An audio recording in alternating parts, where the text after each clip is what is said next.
Alright, so I watched Anora a couple of weeks ago, and as you know, everyone's been glazing this movie, and it's valid glaze, I can't lie to you. And also, this might just be my favorite movie of the year. First of all, before I talk about anything else, yes, Mikey Madison is really that good in this movie. And I genuinely thought that she was like this in real life, but if you've seen interviews of her or just like promo for this movie, she is probably the exact opposite of her character. Which is obviously just a testament to her acting ability, and she's definitely going to be in the industry for a very long time. The way that she's able to make this character feel very like bold and angry, but also very vulnerable is something that I don't really see in a lot of actors nowadays. And the way she's able to do that between scenes is also really great as well. This movie also takes place in New York, and I thought Sean Baker did a very good job of capturing the grittiness of this place, whether they're at a restaurant or a strip club, or just walking around certain areas.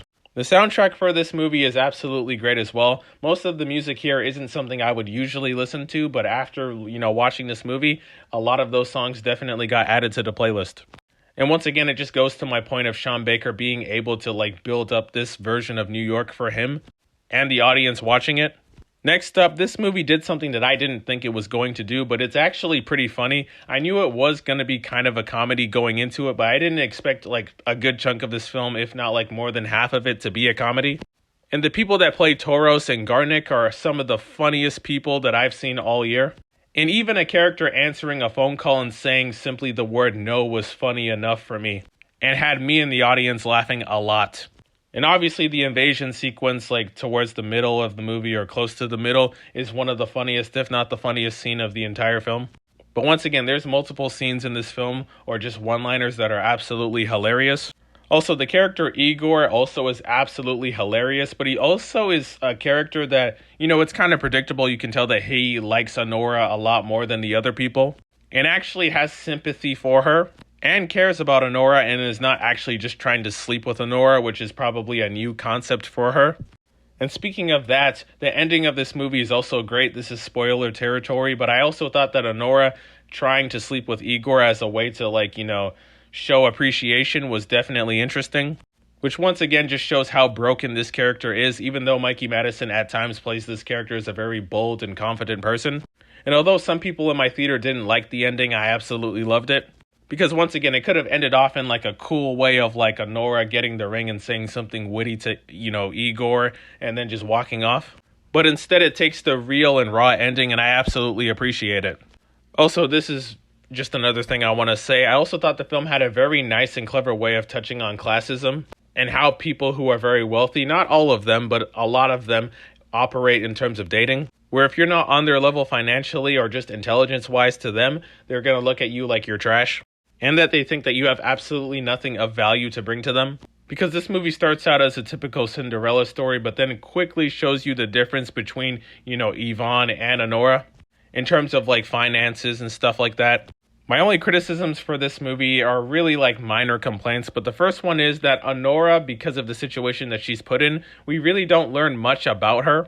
We learn everything that we need to know for the movie, but I thought, especially for the ending, although once again, I thought it was an amazing ending, I thought it would have hit harder if we knew a little bit more about Anora and her upbringing, and how she operates at her job, of course.